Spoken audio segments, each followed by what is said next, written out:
So welcome everyone. Thank you so much for being here, and to our three speakers as well, who I'm really excited to hear more from. I'm going to do a quick bit of introductions. I'll introduce our three speakers, but just to let you know how the format of today, I'll do some introductions. We'll hear some short presentations from each of our speakers. I've got some kind of broader questions that we'll use to have a bit of a panel discussion, and then we'll open out the session within the last 15 or 20 minutes to questions from the audience. You are really welcome. You should all have access to the chat. So you're very welcome to be popping questions into the chat as we go through. We look forward to having that conversation with you towards the end of the session. So some of you will know me. My name is Trish McTighe. I teach here in the drama department at Queen's University Belfast, and I also have had the privilege recently of having joined the committee of ISTR in what is a newly created role of reviews officer. So as we look to perhaps accepting some theatre reviews in the coming months, I've been very keen to explore, I guess, the challenges, pressures, opportunities, all of these things that lie within the sector and across the island. To that end, and to help us address some of these issues as we prepare for thinking about how ISTR might engage with reviewing, I've invited panelists who have a wealth of experience and knowledge about the theatre industry here and about the place of reviewing, really importantly, within our broader arts ecosystems, north and south. So welcome to our three speakers, Niamh Flanagan, Rebecca Feely and Karen Fricker, and to all of you who've gathered to attend. So let me introduce more formally each of our speakers, and then I'm going to hand it over to them. Niamh Flanagan is the Executive Director of Theatre and Dance NI and has over 30 years of experience in Northern Ireland's voluntary, community and cultural arts sector. She has contributed to policy development and to research, community engagement and management across various cultural events, productions, and she also holds degrees in public administration and information management, along with professional qualifications in arts and intercultural dialogue and executive leadership. Rebecca Feely is responsible for designing, delivering and supporting the artistic programme of Youth Theatre Ireland. She leads the Young Critics programme, is the Assistant Director and Company Manager for the National Youth Theatre. She develops and curates the PlayShare resource and also leads on the new Pathways to Professionalism programme for senior youth theatre members. She completed her honours bachelor's degree in drama and theatre studies at Trinity College Dublin in 2015 and her master's degree in Shakespeare and Creativity from the Shakespeare Institute at the University of Birmingham in 2021 and is a former member of Activate Youth Theatre. And finally, Karen Fricker is Adjunct Professor of Dramatic Arts at Brock University, Toronto, more correctly, and Editorial Advisor of Intermission magazine. She's written and broadcast about theatre for many outlets, including the Toronto Star, the Irish Times, the Guardian, Variety, RTE, and many others, and is the founding editor-in-chief of Irish Theatre magazine. Her monograph, The Original Stage Productions of Robert Lepage, Making Theatre Global, won the Canadian Association for Theatre Research's Anne Saddlemeyer Award for the Best Book published in 2021 to 22. She has been co-facilitating, Youth Theatre Ireland's Young Critics programme since its inception in 2004 and is co-leader of a number of projects around equitable theatre criticism, including the free online course youareacritic.com, which I highly recommend. And so maybe, Karen, we'll start with you, if that's okay. And I will pop into mute and welcome Karen. Thank you so much for being here. Thanks, Trish, and thanks ISTR for this invitation. And it's really amazing to be on this call with so many old friends and colleagues and people whose name I know, who I don't know personally, and to be invited to continue this conversation about theatre criticism in Ireland and elsewhere. Trish has asked us to each do about a 5-minute intro statement, and so I thought I would further explain my connection to criticism in Ireland and the particular perspective I'll bring here.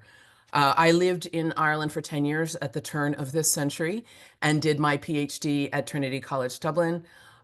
Almost as soon as I arrived, I was invited by Willie White to get involved in the then nascent Irish Theatre magazine, and I ran it for 8 years as editor-in-chief alongside Maura O'Keeffe in collaboration with other greats, including Susan Conley, Peter Crawley, Patrick Lonergan, Lachlan Deegan, Tanya Dean on this call, hi Tanya, and others. We covered theater in the Republic and Northern Ireland, and for 4 years I also wrote about theater across the island for The Guardian. In 2004, I was invited by what was then called the National Association for Youth Drama, now Youth Theatre Ireland, to help build the Young Critics program, which I've worked on since and which Rebecca will be talking more about. I've continued to visit Ireland multiple times a year through my involvement with Young Critics, and thus have kept up with the theatre scene in the Republic fairly well, although I'm a bit rusty on Northern Ireland, I have to admit. So really looking forward to reconnecting about that. And I'm going to brandish a copy of Irish Theatre Magazine just so we can go down memory lane, and the Lalorati cover. So this is just an artifact from my collection. I'm aware that in the last few years, there's been increasing concern and discontent in the theater community in the Republic about the decline in coverage and criticism of theater, and about the demise of the Irish Times Theatre Awards, which was another means by which public attention was drawn to theater, and that the field and artists were celebrated. I understand that this conversation today is sparked by concerns among ISTR members about this decline in coverage across the island. And I don't need to rehearse for us, I think, the crucial importance of theater coverage and criticism to our work as scholars in terms of documentation, maintenance of the archive, and fostering of vibrant dialogue about theater. This decline is highly familiar. It's a very similar situation here in Canada and elsewhere. This is because we are living in a new era of media production, the digital era, and the systems that used to support and produce criticism and coverage through what we now call legacy media in the print era is doing so less and less. This evolution is ongoing. The foundation of Irish Theatre Magazine was part of that evolution. Willie started it because there wasn't as much coverage as there used to be in legacy media, and he thought there should be another outlet. Intermission magazine, which I co-run here in Toronto, is also a response to this decline and trying to create other outlets. A lot of my current work here in Canada involves creating networks and solidarities between multiple constituencies to address this evolution and the resulting decline in coverage. These constituencies include what is left of the theatre journalism and theatre criticism sector, which as in Ireland is quite depleted. It also includes theatre scholars, and it includes the theatre profession itself. I am mounting my soapbox. It's my view that all of these constituencies need to work together to forge a new paradigm for supporting coverage and criticism and helping it thrive. And I look forward to further exploring the situation in Ireland and Northern Ireland and considering actions and solutions today. Thank you. Thank you so much, Karen. We'll pick up on many of those issues, I think, shortly. We'll turn to Rebecca now, please. And I'll just unmute Rebecca. Thank you so much. Thank you, everyone. It's great to be here today and great to be invited. And thank you very much for the introduction, Trish. As she said, I'm the National Programme Coordinator at Youth Theatre Ireland. And for those of you who don't know, Youth Theatre Ireland is the national development and resource organisation for youth theatre in the Republic of Ireland. We have around 60 youth theatres who are affiliated with us. And I run the national programmes that bring young people together from different youth theatres. We've already mentioned the Young Critics, which I run with my colleague Karen. The Young Critics brings 14 youth theatre members together to see theatre, hone their observation skills, develop their opinions, and express those opinions on public panels as part of arts and theatre festivals. And this programme introduces theatre and arts criticism to the next generation. And this is incredibly important as I'm sure we'll touch on the sustainability of theatre reviewing, not just in terms of its importance to artists and to scholars, but actually as a career, as a job opportunity. Every year I meet young people who become so passionate about theatre, about reviewing it, about expressing their opinion. They have so many wonderful thoughts, ideas. They are analytical. They'll deliver their judgments. They're very fair. I've never met more fair theatre critics than young people. And there's no pathway for them. They don't see a pathway, and it's very difficult to say, actually, you know, theatre criticism is in decline and there aren't very many pathways and it's quite difficult. But I suppose what we have discovered with the young critics is the importance of dialogue, and not a lone voice, but multiple voices. We find with the young critics that they'll have differing experiences and opinions on a piece, but they don't have to conflict. They're both valid, especially as in youth theatre, we're seeing more and more neurodivergent young people coming through the doors and taking part in the young critics. And that's a really important perspective and voice on theatre and on arts that often isn't heard in the public sphere, unless someone is really speaking loud about it. And certainly the young critics do and advocate for that. And then also myself, my master's thesis focused on theatre reviewing in the UK through the lens of all-female Shakespeare. So while that is primarily focused on the UK, I do have a academic background in studying reviewing, who's doing the reviewing, and the decline over hundreds of years of reviewing. The word counts have gone down and down and down, and the reliance on star ratings and how that's influenced the industry. So yeah, thank you very much. Thanks, Rebecca. Hi, everybody. I'm Niamh Flanagan. I'm the Executive Director of Theatre and Dance and I, which is a merged organisation, firstly between Ulster Association of Youth Drama, followed by the Northern Ireland, Northern Ireland Theatre Association in 2015, followed by another merger in 2020, completed on the 24th of April 2020 during COVID on a very hot sunny April afternoon. We have almost 300 members. Our priority focus is mainly on independent freelance artists at the moment, and we run a number of programs, including the Invest platform, and that is a program of mentoring, networking and development for artists, established and emerging. And the other major program we run is the Edinburgh program, and then a series of training and other initiatives, including a partnership currently with Rebecca on youth theatre, which will hopefully lead to a showcase of national theatre in Ireland very soon. Well, 2 years' time, we hope, Rebecca. So there's a lot of youngsters, young people rather, for scurrying away, working away on theatre in various parts of Ireland at the moment, which is just wonderful.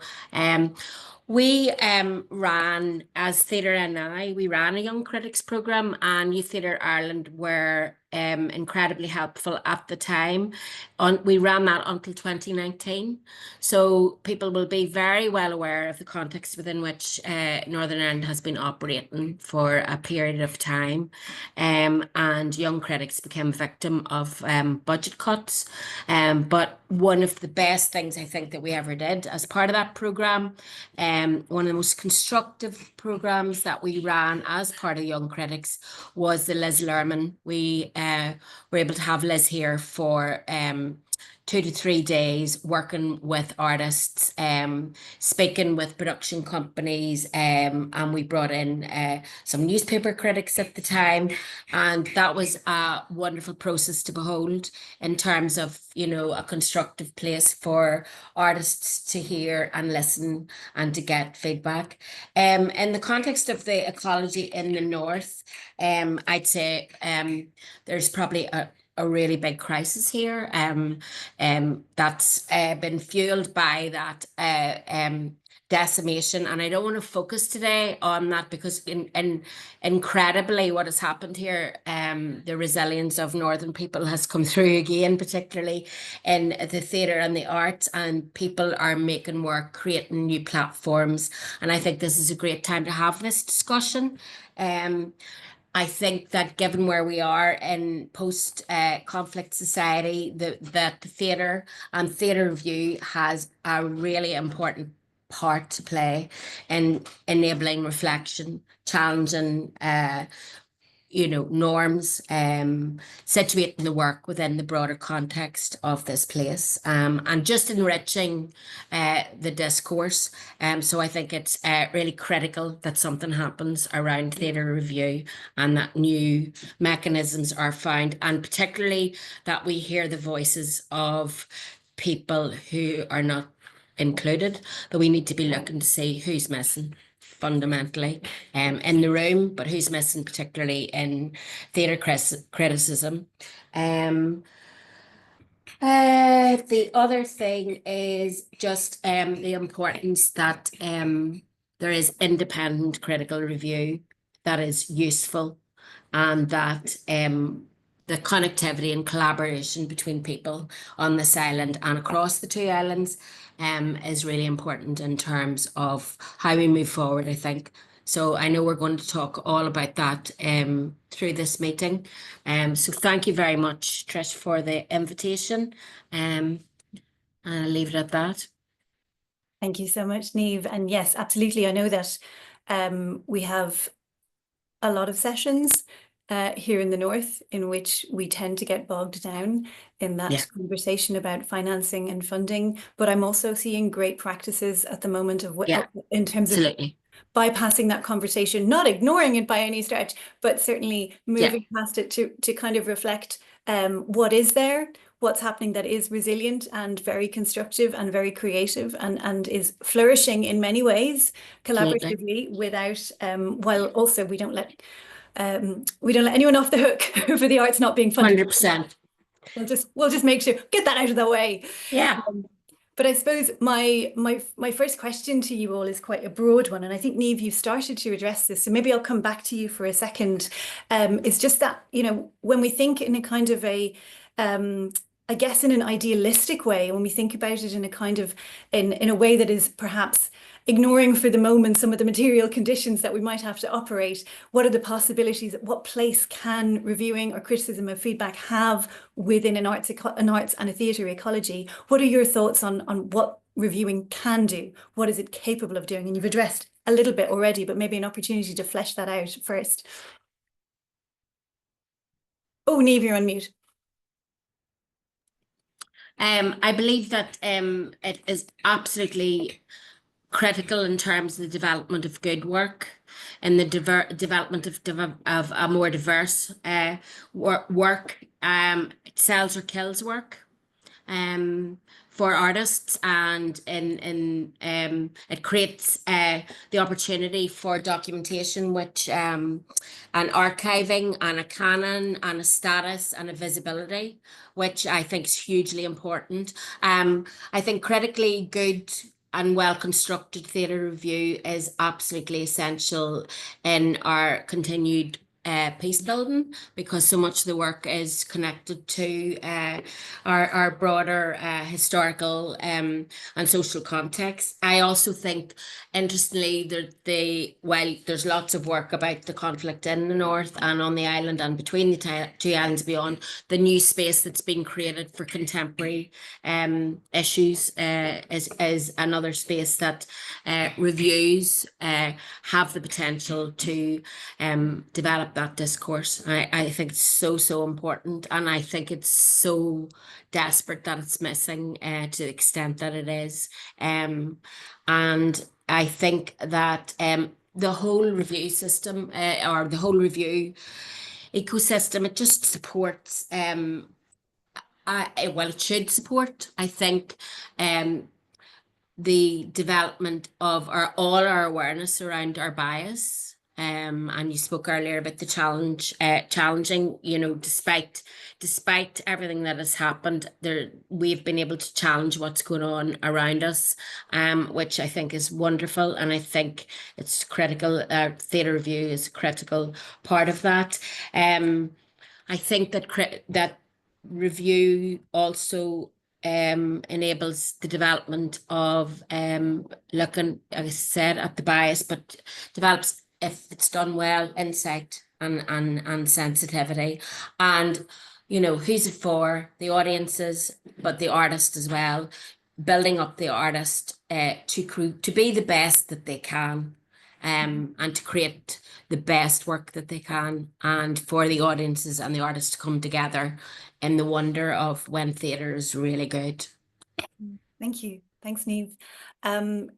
Karen, I'm going to come to you because you've flagged that you have you know, a great deal of experience and a long history of navigating these issues, but you also have talked about a real awareness of a changing media landscape.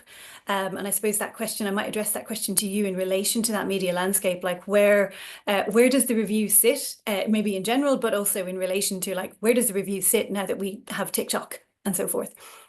Yeah, and I just want to say that Niamh, you just said it all so brilliantly about all the things that why reviewing culture is important. I mean, we talk a lot I talk a lot in my theater criticism pedagogy and with Rebecca, with the Young Critics, around the notion of the fact that the arts are a conversation and that artists speak, and then reviews are a way of responding. And that dialogue is so vital, and to me is the heart of the matter. That's why I became a critic, is because I love that conversation. And I mean, the advent of social media and Web 2.0, we thought might be a new dawn for these kinds of conversations. And I think that I was thinking the other day at a similar event here in Toronto about how when legacy publications went online and comment strands opened up, that was like, oh, great, we can have a conversation. But those didn't really work because they became a site of often of quite toxic discourse. And so that just was not the place. And I think that is a concern about social media conversation, about anything, and about theater, is to what extent is it mediated or unmediated?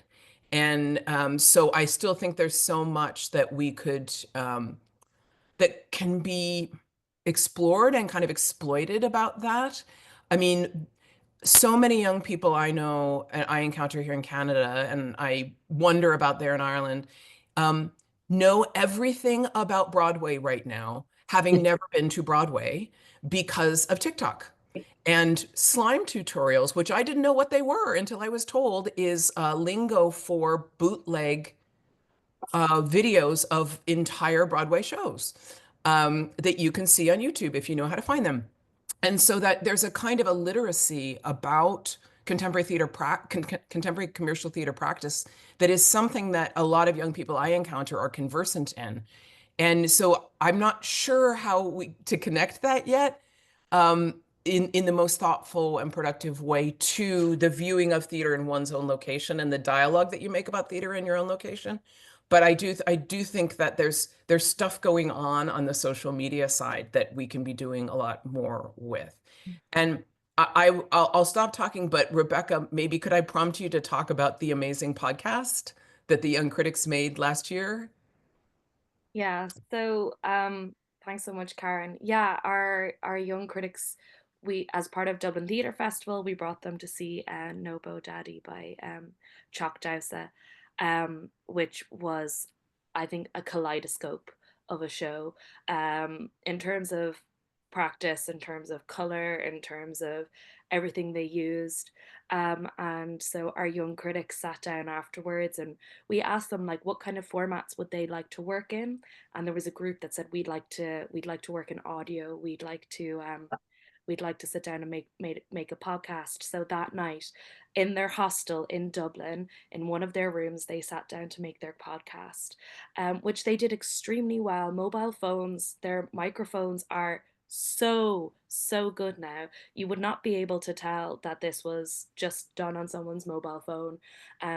So you can find that on Youth Theatre Ireland's Spotify page, the Young Critics podcast, and we'll send a link around. I think in the email that will go on after this webinar, I can include that. And it's a group of maybe 5 or 6 of them. They called their podcast Down to Critic. They needed a name for their podcast, and that's what they called it.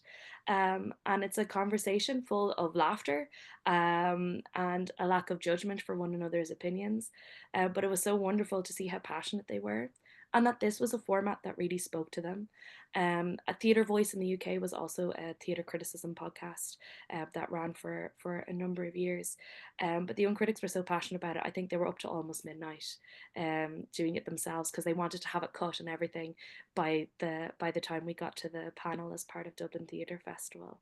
But to speak to like different forums and things like TikTok, Karen and I had a long conversation about, could we use TikTok? Do we want to use TikTok? But I think theatre criticism is happening, just not in the form that we're traditionally used to.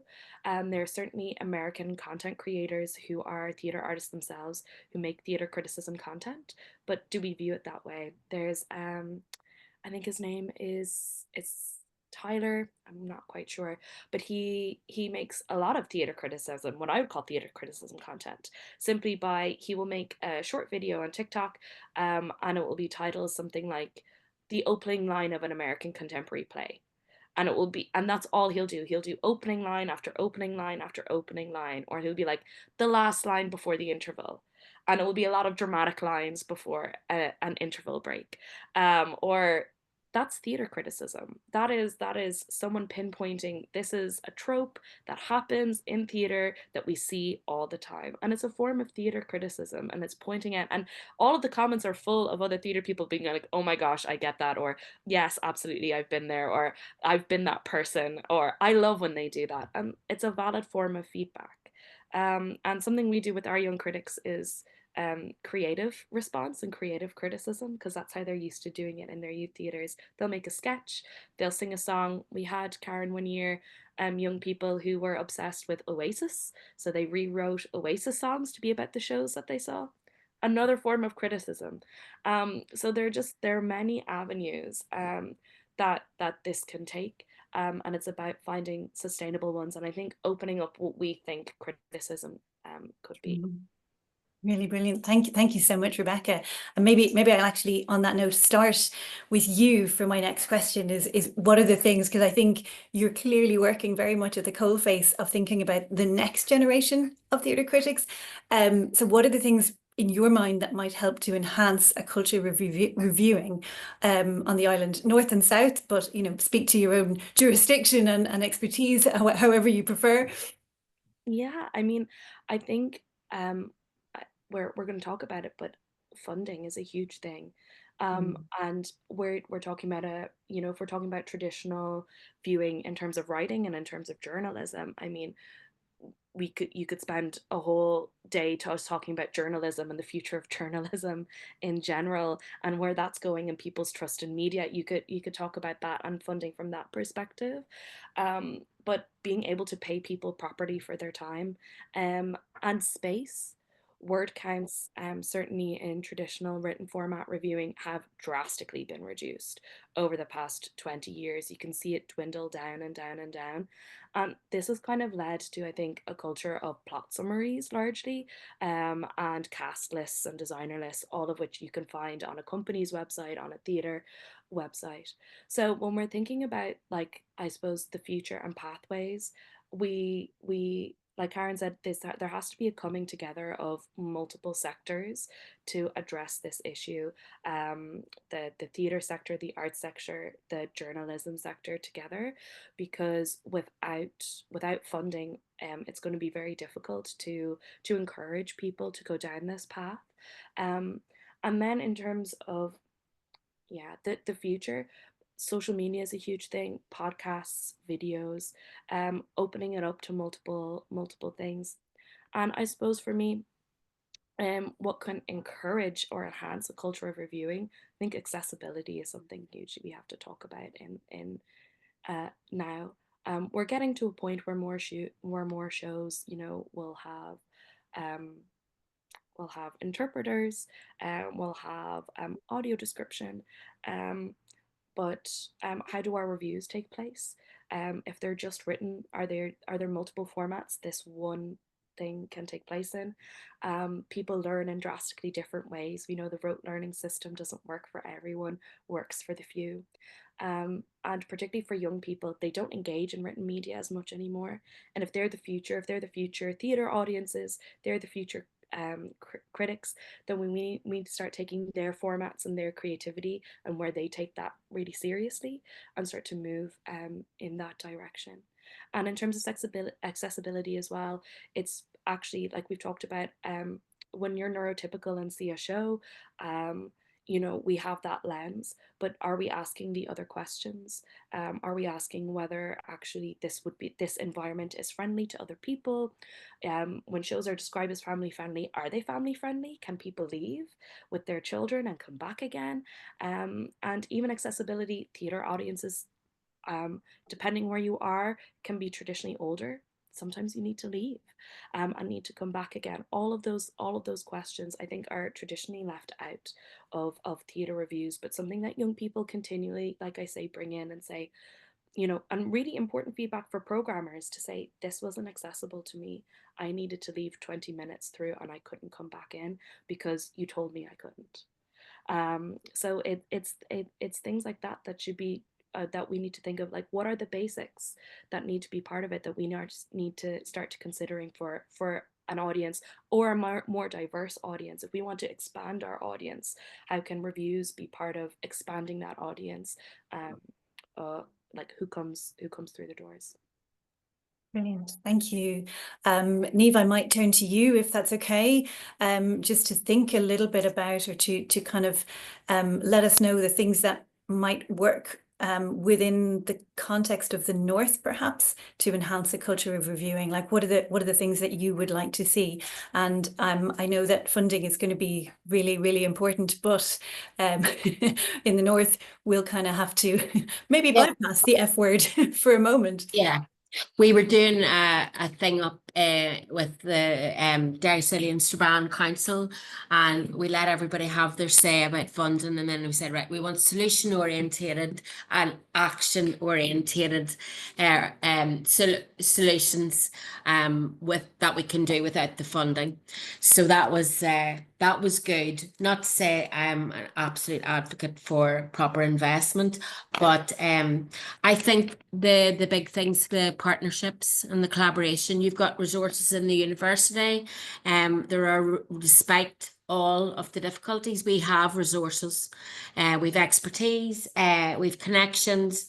I think strengthening those partnerships as a starting point in the North, and thinking outside the box about some form of independent review platforms, making sure that what are they reviewing is really important. So an agenda, associated codes of conduct, etc., but primarily somewhere that is trusted, that's got that insight, that guidance, that sensitivity, but primarily that people that are in the room should be in the room, and that it's kind of like, we would call it the Section 75 tick box. Like, if you start at that, you're nearly addressing all who will more than likely not be in the room or in the main stages. So, you know, absolutely focused approach in relation to ensuring that it is a diversity of work that's been reviewed, and it's reviewed independently, is critical.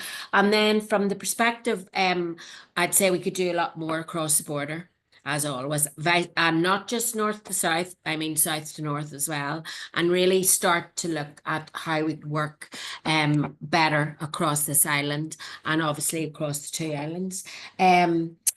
I think that there's an argument to be made around the linkages, as Rebecca referred to.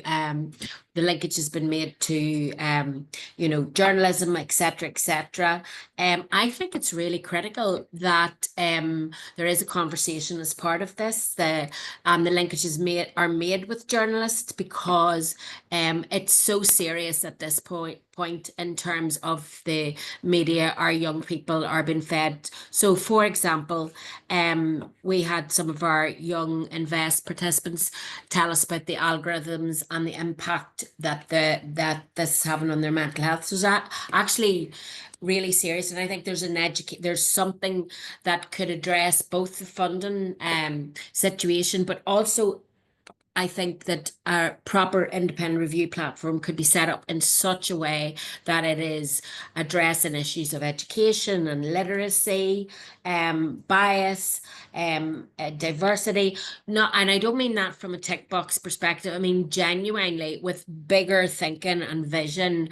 I think from it could be a tool where, young people who maybe are not engaged in the usual formats. Maybe if they're in youth theatre, but they're school refusers or something, they have a talent for reviewing, working alongside Rebecca and Karen or whatever, but integrating them into that process of creating an independent platform aligned with academic review or newspaper review. But I do believe that coming together in the first instance for some sort of a pilot, whether that using new media, but also with principles of good criticism and theory and good journalism and ethical practice, etc. I think something could be created that would actually address and deliver on some of the government priorities, which means we could get some money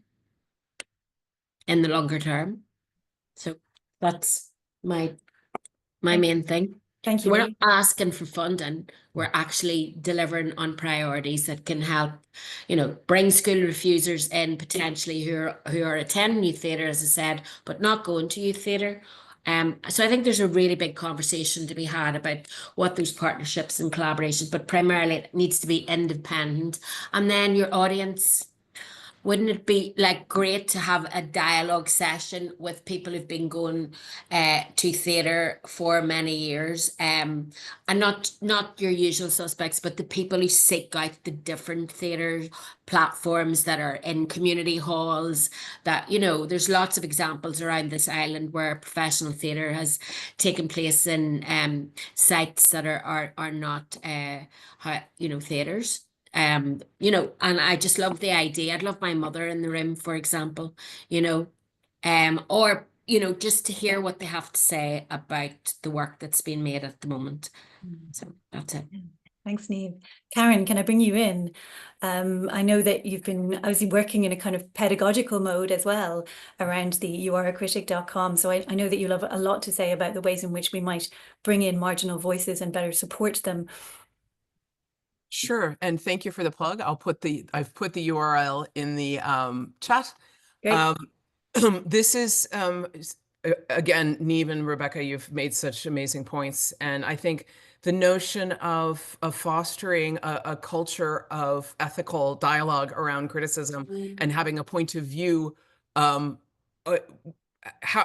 we all speak to each other in contemporary culture is such a huge question, and I've been involved in teaching theater criticism through young critics, so at the age of older teenagers, and then at the undergraduate level for 30 years. And one thing that we're thinking about a lot here in Canada is who has not had access to that kind of training. And what if you aren't going through the third level sector? What if you're not going through the second level sector?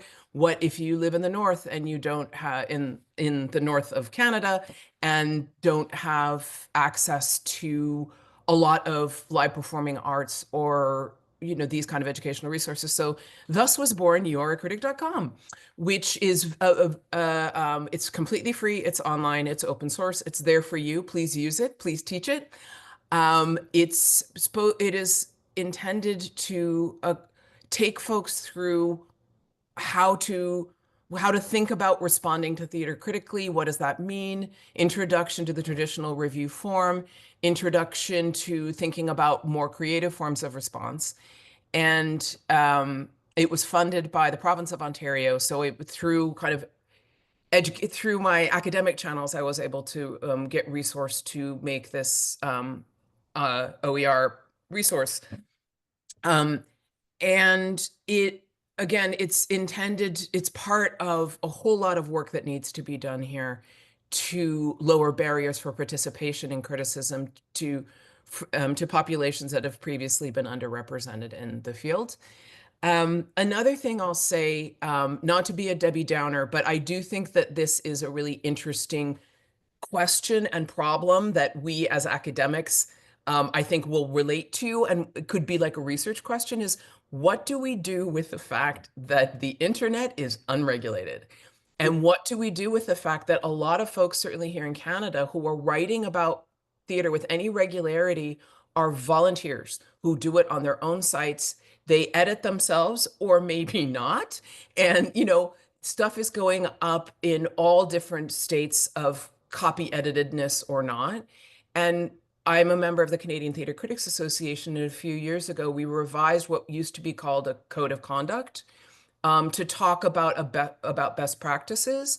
And this was an attempt to try and address the fact that there was stuff going out that was very insensitive to some folks and some expressions and some populations.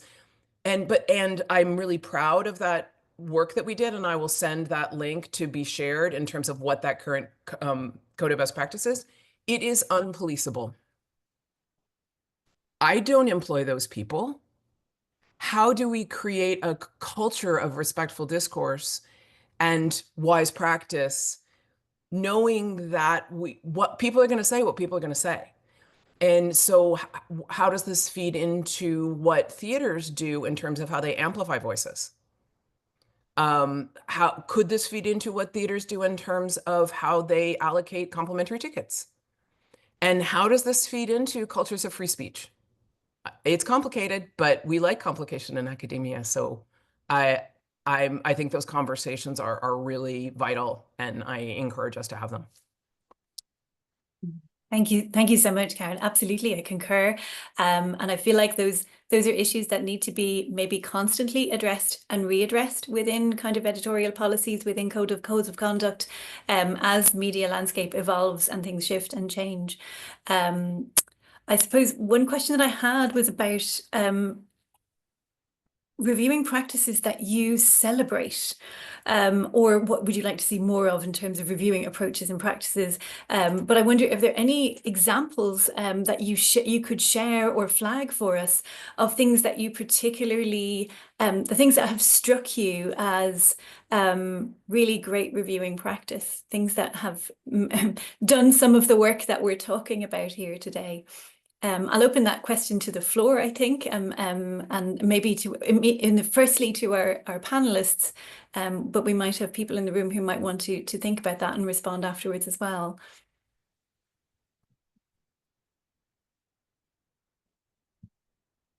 Well, I think I would say generally, things that enact dialogue, that promote the idea that this is a dialogue. So, for example, one thing that we do sometimes at Intermission magazine is that we publish reviews that are actually conversations between two or more people about a show that was particularly provocative or would provoke a whole bunch of different responses. And that's, I will say that from an editorial perspective, those are very labor intensive in terms of transcription and editing. But so we don't do them all the time, but I do kind of love that form. So that's one thing I would offer. Yeah, lovely. Thank you. I think the podcasts have a lot to offer, but I do know they're labor intensive as well. But that notion of dialogue, where you have an artist in the room with maybe an audience member, and it's a facilitated conversation, but I don't know how that would work. But I think they're very interesting to listen to, and I think they're helpful for both the audience and the artist and other stakeholders. Thank you. Rebecca, did you want to come in there? Yeah, I think I was going to bring up Theatre Voice. I don't think it runs anymore, but it did for many years in the UK, which was a podcast, and they used to interview theatre artists and makers, but they also did reviews as well, and they would actually they could have multiple reviews of the same show, and then they might even bring in the theatre artist afterwards. So then you have a further conversation where the theatre artist is like, well, you made the show, and then and this is what people have said about it, and so you have a further dialogue. I think also I really appreciate reviews that ask questions about the wider theatre landscape or about the cultural moment. I think unfortunately we're losing that due to word count, where people don't have the space to do that and have to prioritize, but they're the reviews that engage me most, and will encourage me to see other shows if a cultural moment is happening. It's important to note that. Thank you so much. Is there anything, and actually before I forget, I want to note as well, I think it's 3 Views, which is a New York based website online publication of reviews that actively seeks out those kind of multiple perspectives with several reviewers seeing a single show, which I think is a really incredible model for I think moving past the idea of the solitary critic as well, who is the authority and voice on that. Thank you so much, Karen, for adding that to the chat.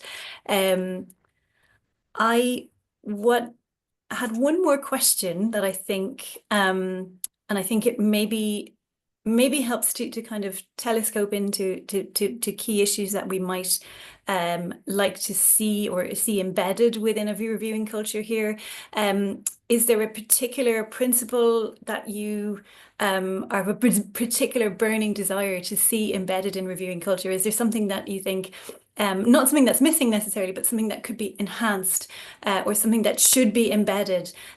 If people are thinking about reviewing, they need to think about this, for instance. And I don't want to reduce any of the brilliant things that you're saying to sound bites by any stretch, but I think sometimes we have maybe there's been a lot from you, and it's been absolutely wonderful, because I think there is a kind of a call to action here as well at work in some of the things that you've said. So I don't know if there's any 1 or 2 things that you'd like to flag as, yes, I want to see more of that. Yeah, I'll jump in because I was galvanized to an idea. There's no such thing as objectivity. And that is something that I came into a theater reviewing and theater criticism culture where I was taught not to use the first person. And it was a world that it was colonial, patriarchal, the idea that there is a person who can stand in judgment of a creative act and say what it was and what it meant and what its value was. And that is still very present in the culture. But I think in academia, we are very familiar with the notion of locating ourselves in our statements. How does my intersectionality, my positionality affect, how is that informing how I am responding? And I think encouraging in a reviewing culture from young people that we encounter at young critics and even younger, all the way up, to use the first person and to say things strategically like, in my view, through my perspective. That is, I mean, I've evolved on this. I used to say, oh, you don't have to say I because it's implicit. I probably said that to some people I may have taught in this room. I take it back. It's so crucial as we think about inviting underrepresented perspectives into the world of criticism to celebrate those perspectives. And because the dialogue can get quite reductive if you're in conversations with certain people who are resistant to these kind of conversations, saying, oh, so are you saying that only Black people can review a Black play? No, that's not what I'm saying. But wouldn't it be amazing to have a multiplicity of views on a piece and have people saying, from my perspective as a Black woman, from my perspective as an Indigenous Two-Spirit person, from my perspective as someone who is neurodivergent, etc. Like, that's the dream, right? A multivocal dialogue where perspective is foregrounded and celebrated. That's the utopia I'm looking for. Love it. And we're always here for an invocation of utopia. We may not live up to that, but let's put that ahead. Niamh or Rebecca, did you want to come in? I just think to follow what Karen was saying there is just that constant I was saying earlier about, the baseline when you're looking at a project for us is the legislation around discrimination and promoting the promotion of equality legislation. Well, I also think we as people who are in the room are like constantly looking at our own bias, and that we're challenging the bias then of others or in a sensitive way. as well as part of this process. I think it's critical.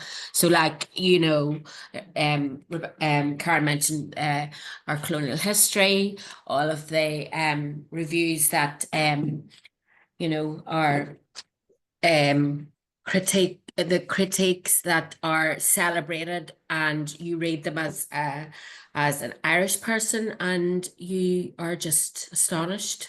And so it's the same for all people, I think, that have been excluded or have faced discrimination. And so I think that we, as Karen says, none of us are objective. So that constant challenge sensitively in the room or wherever we're writing or what we're writing about the bias that we all have. Thank you. Rebecca? Yeah, I support everything that Karen and Niamh have said so far. And something I'll add, which I touched on already, is embedding access. That it's a basic requirement, basic thought, embedding access, that whatever you're doing exists in more than one form, that we're considering access requirements of shows. Al Bellamy is a great theatre maker who's already talking about embedding access in theatre creation. And so if we're talking about embedding access in theatre creation, we need to be talking about embedding access in theatre reviewing. And because I work with young people, I'll say young voices. Young voices, you don't need an academic degree. You don't need to have graduated university. We've talked about that already, but young voices, they're really important. They're the next audiences, the next makers, and giving them the ability to do that and elevating their voices, they're really important. And they're often not considered. And they're pushed to the side. And we've seen that when people are doing that, we've seen the huge uptick in the right wing because young men feel they're not seen and not heard. And so criticism is a great way to make people feel seen and heard. And we do that in a really great way. It's so important. We're teaching young people critical skills. What simple things of being able to see what is truth. How do you take multiple ideas and multiple views together and form your own? All of these things are really, really important skills that they're not being taught. They're being exposed to media. How do they determine what's right, what's wrong, or where do you find the middle, or some form of quote unquote objectivity that doesn't really exist? But these are really important skills, and this is a great way to teach them, to learn them, and young people are important. So I'll advocate for young people. Thank you, Rebecca. And to echo that, I'm just adding a link for people who are based in the north. The Seamus Heaney Centre runs regular reviewing sessions, writing review sessions, not just for theatre, but for film and other media. And they are very much open to young people and up and coming writers as well. So in person, so maybe not accessible to the rest of the island, but certainly wanted to flag. The final thing I'll say, thank you all, first of all, for those very thoughtful and I think provocative comments. I do, I suppose, want to flag that, you know, at some point, I know I'm so pleased that we can have the people on the panel who are on this panel. I'm really aware that the panel is very white, and I look forward to maybe revisiting these issues in a future panel in which we don't perhaps have a predominance of white faces. And I'm really aware that's kind of where things have happened right now, but I'm not going to maybe allow that to remain completely unremarked either. Just to flag, and it's there and very much circulating with me. I think I would really love, if it's okay with the panelists, to open up to the rest of the people in the room, because I know we have a huge amount of scholarly, practice-based, practitioner expertise in the room.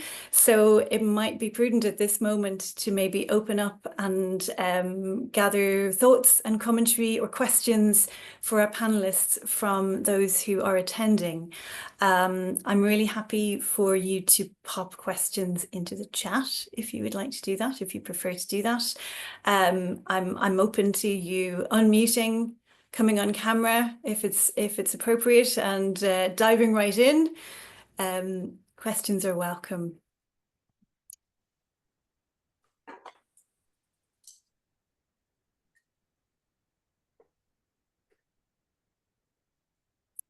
Maggie, I see you've unmuted there. You'd be really yes. welcome to join us. Come in. Thank you so much. What an exhilarating, really hopeful conversation. And I really take on board, you know, I want to hear from younger people and that sort of the multiplicity of voices, you know, and the understanding that it's not the great mainly white critic, male, who will stand in judgment of us all. And God knows, I know what that feels like being on the receiving end of it. Something that occurred to me was, you know, when I think back to kind of days when I was, say, reading like reviews, say in the NME 1,000 years ago, it was the passion, you know, and the unknown band that was coming up. And I think something that we've missed here an awful lot. I saw Tinderbox's Incubate a few weeks ago. I don't know whether that was commented on. It was certainly commented on in Facebook by how marvelous it was, but fairly fleeting.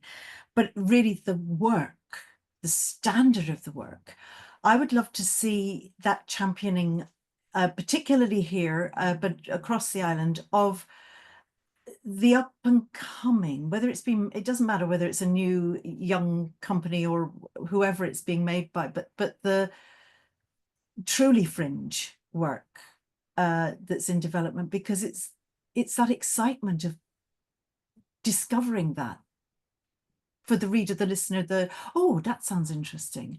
That's kind of what I miss. I also aware of the lack, particularly saying radio or in TV, using the traditional sort of media, of a critical voice that might champion artists as well. There's a lot, say, that's normally about famous people or the big hitters, but again, nothing about the grassroots or what's going on, the difficulties that could be faced. Yes, it's a lot to do with funding, but it's the eco structure. I don't hear the voice for the ecosystem, for the roots here. I hope that all makes sense, but thank you so much. So much of that was really, really lovely to hear. Thank you. Thank you so much, Maggie. Do any of our panelists wish to respond, or anyone else like to ask a question or make a comment? I'd like to respond. And Rebecca, please do, and then Karen. yeah, just as a, yeah, thanks so much, Maggie. And I think it's important to note that most grants and funding for artists, for companies, rely on reviews, rely on being able on supporting documents of saying, you know, it's not just proof, that we're not just saying it's proof here, people have come and see that. Yes. And it's incredibly difficult as emerging artists, as early artists, early companies, to get funding, to secure funding, and for a longer term, certainly, and for projects, if people don't come and see your work, particularly in the early stages. And it can be really discouraging if people don't come see your work, and the work can die as a result. So yeah, thanks very much, Maggie. Thanks, Rebecca. Karen, did you want to come in? Yeah, a bunch of little kind of popcorn thoughts. While not wanting to imply that newer work or emerging work doesn't deserve significant critical consideration, I will say that one of the ways that we stretch our budget at Intermission is that during the Dublin Fringe Festival, which is one of the most vital times of theater here, that we do Twitter reviews, and they can be Twitter strands. And so we commission writers to review like 5 shows and pay them as if they were writing. That's the budget of one usual review. Not semi-exploitative, it's probably more labor than that, but it's just a way of stretching budget and getting the quote that company might not otherwise get, going to Rebecca's point of the PR piece. Because absolutely having the press quote is so important for touring, for funding applications. And I mean, we've all seen, I expect it happens in Ireland, happens in Canada, that theaters more and more are putting quotes out that when you look at them, they're an audience member. It's not somebody who was kind of authorized by the newspaper. And that should be okay.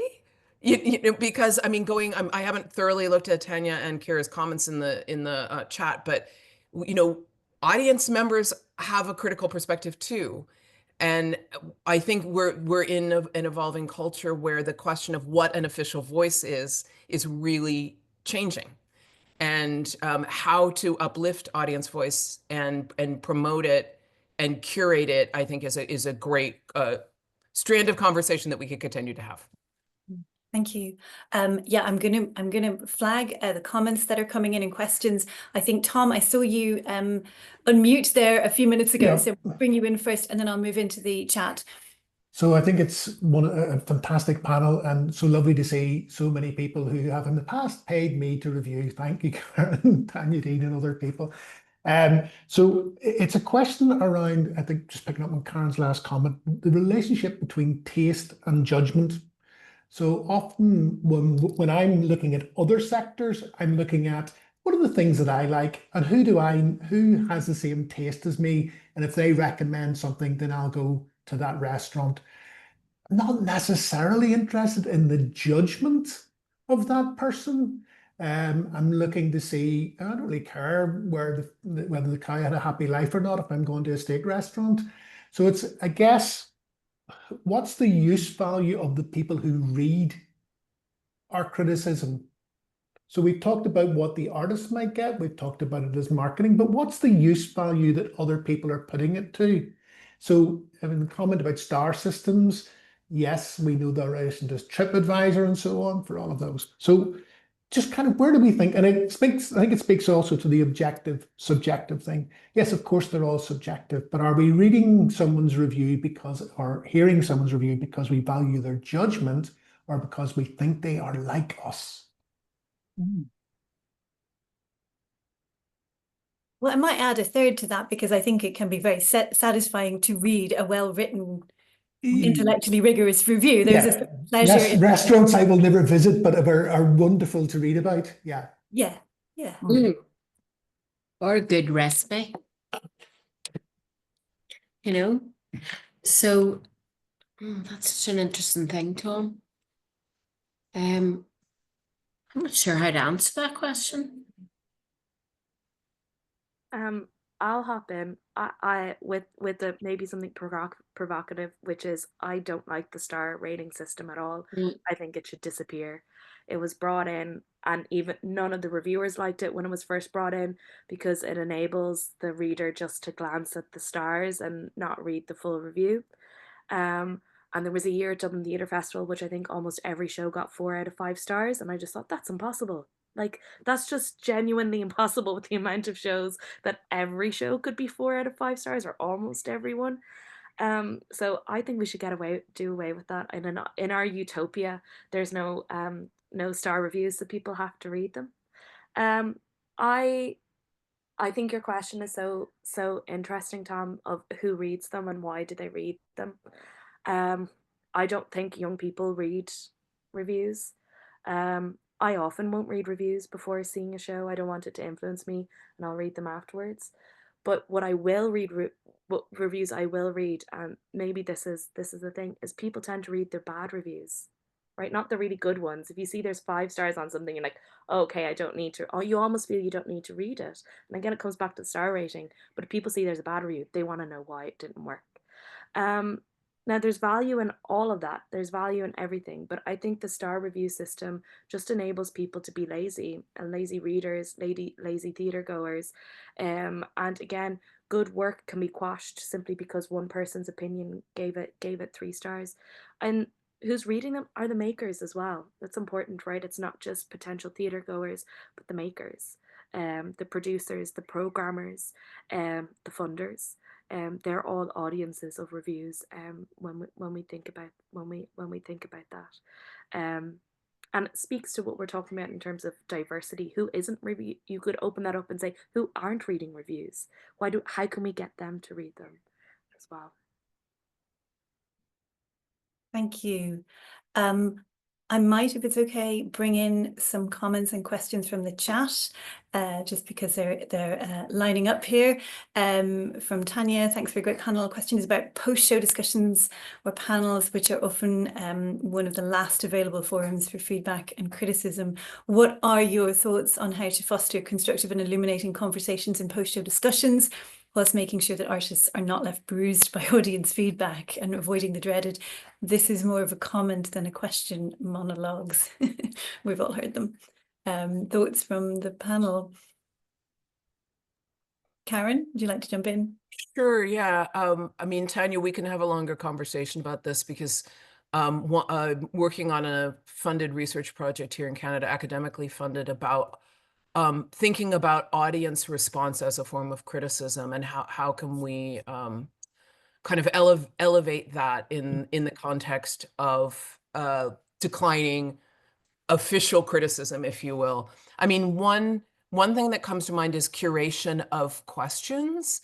And Tanya, I also know you do this stuff a lot, so I expect you've got like all the best tricks. But is there a way to have people submit questions in advance, maybe write them down, so that you can be doing the screening, and if it's not a question, find a way to turn it into a question? That's just something that comes off the top of my mind. But let's continue this conversation off list, as they say. Anything that makes the post-show feedback a more constructive and useful session, I think is very welcome. I'm just going to note Ciara Murphy. Thank you, Ciara. Absolutely.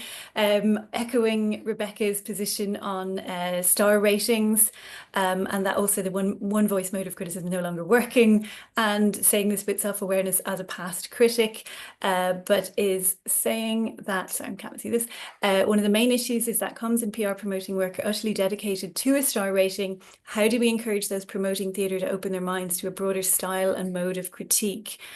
Which I think is an excellent and very provocative question for the panel. Anyone want to jump in there? Debbie Downer again. So the Globe and Mail, Canada's national newspaper, a feat that you might imagine is extremely difficult, given that this is the second largest country in the world in terms of landmass. But we do have a national paper, and they got rid of star ratings about 5 years ago. But they do have something called a critic's pick. And guess what I got in my email this week? A newsletter from a theater, in its subject line trumpeting, Globe and Mail critics pick must see. So, you know, whatever systems of rating are going to be developed in the current culture of folks who promote theater, really trying to get people to come and see it, you know, like, so much respect and compassion for the folks in those roles. Because how are you, in the current attention economy, going to interest people in coming to see the work? The superlative is very powerful. End of thought. Thank you, Karen. Any other responses from the panel? Niamh, Yeah. can you come in? It's so broken in terms of the star rating, but the reality is, and particularly as an organization that's running one of the platforms in Edinburgh, you know, we know that the presentations and the pitches that the artists do are really important, and organizations have built up good relationships. But for those people, the reality is the budgets have been cut all over the world, and the delegates are coming in for maybe 2 days as opposed to for two weeks. So they use the star ratings of people that they trust, obviously, and they schedule some of them schedule their days in Edinburgh based on not all of them, obviously, and so much of it's about word of mouth. But also, we did a session recently with the delegates here from Belfast Children's Festival, and if they can't get to see it themselves, they're going to ring up their delegate partner whose view they trust as well. You know, so I think there's a broader discussion to be had, and a realistic discussion to be had about turning this around, and yeah, keeping the artists safe as well from that bruising. But in terms of a post-show context, I've seen some really, really well done, and those that are very well done are curated beforehand, and the code of conduct is clearly that there is something will happen. You'll be excluded if you break the code of conduct and become, your behavior becomes inappropriate, or and I think, and it's, as I think Karen said it nicer than I did, which is to turn some of those into good questions. So it's a very experienced facilitator where it's a good dialogue in a post-show situation is enabled. But I think the star ratings and the critics' picks and all of those are, yeah, that's a longer conversation to get somewhere that's suitable for the entire stakeholders. Thank you, Niamh. I realize I have a couple more people who've come on camera, and I just want to check if we have questions emerging. I see Keelan, the floor is yours, and then Yes. Keelan, I will come to you. Thanks, Trish, and thanks everyone. This has been great. I'm hoping to exploit your experience here and ask if you have any tips really on the thorny issue of giving critical feedback that the artist will not want to hear, but you're duty bound in your role to deliver it. Particularly, I'm thinking, particularly when it's an emerging artist, I find it much easier to approach that with care when you are building them up and giving them constructive, so you can take the good and accentuate that and assist in that way. When you have to deliver the critical feedback that artistic quality is not where you expect it to be, and the artist does not want to hear that, that's a very difficult conversation to have. And thinking again about care, yes, for the artist, but also then for the critic, to protect yourself in that situation, particularly when it's in person and in that moment after a piece, when all the vulnerability is there and when it's face to face. Any thoughts on how to navigate that? Great question. Thank you, Keelan.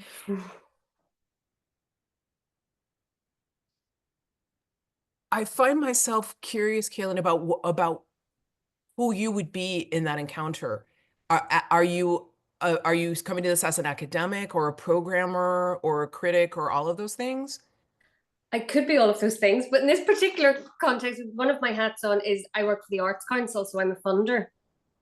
Okay. So, and part of that is to assess the artistic quality of work.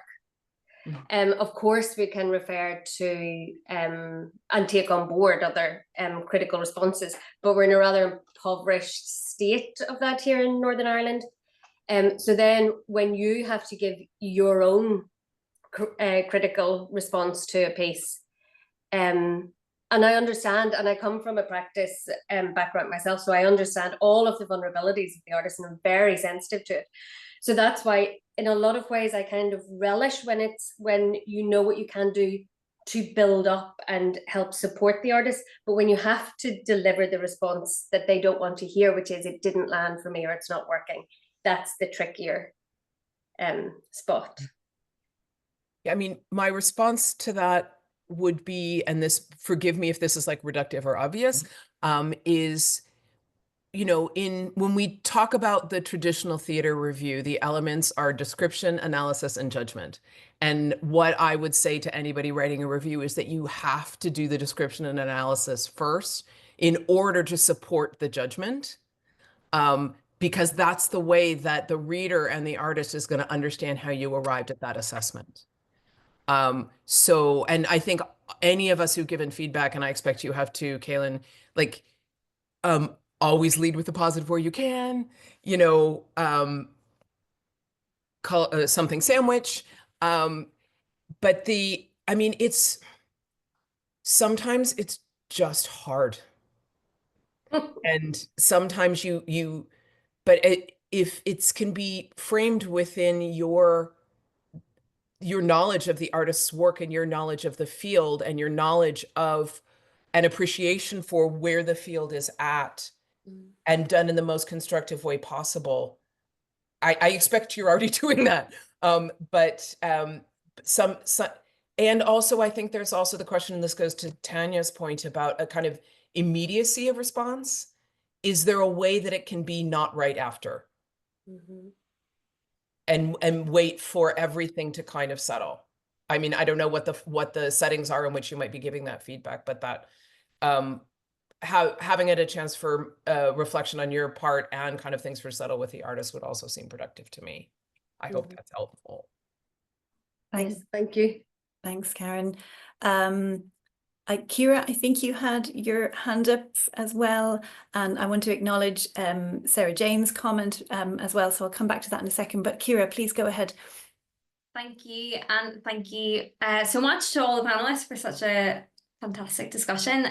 I'm kind of leading on from Keelan. It's almost as if we've had these conversations before, and I'm going to try and attempt to put together some strands here, but also in answer to Tom, who has popped off, I see.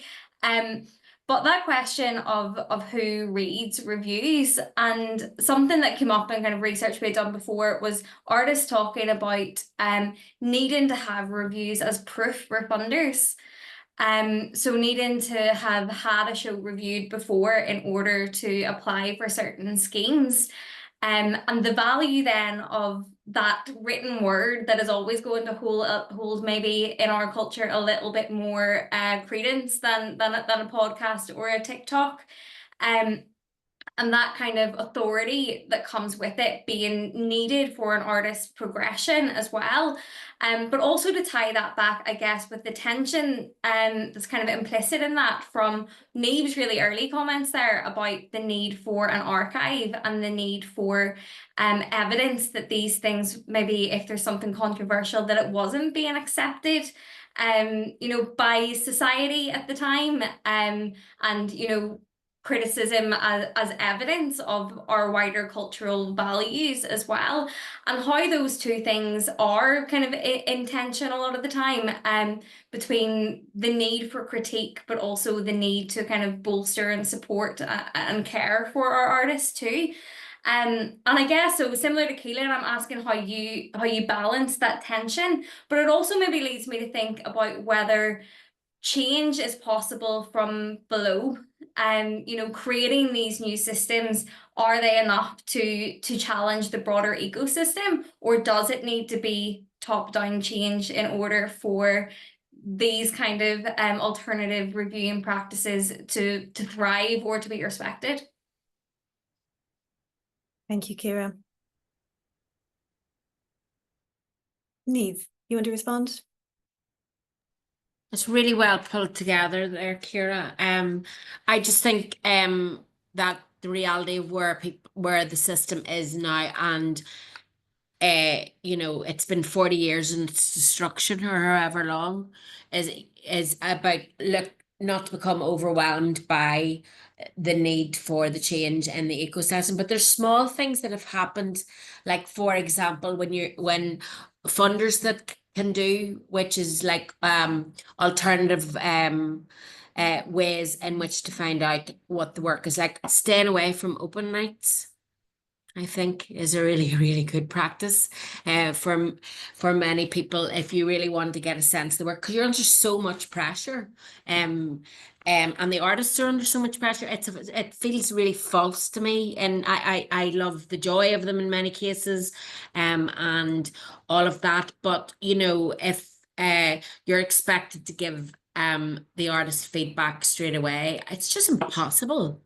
Your brain doesn't work that quickly, and you're under a lot of pressure. And I just think it's a bad system feeding back to an artist on an open night.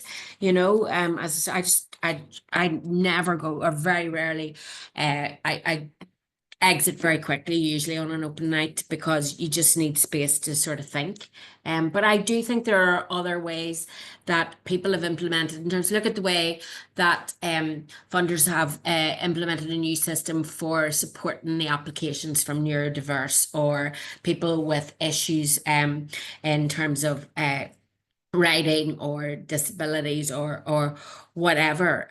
Those systems, small changes can be made, and I think it's really important to look at what changes that can be made now and working towards the bigger system change, I guess. But again, all of that is about that constant and consistent training and awareness of the bias, and we have to trust our young people too. I think they are challenging already the systems that have been created, and I think that's fantastic. So I'm quite hopeful. Thank you, Niamh. Karen, would you like to come in? Yeah, I want to just, this is a very informed thought that I want to say before Christine slips away, and thank you for your lovely comment, Christine. This was said to me in the last week in a Canadian theater, at a Canadian theater event. What if the I need a blurb piece and the criticism piece, what if we accepted they were different things?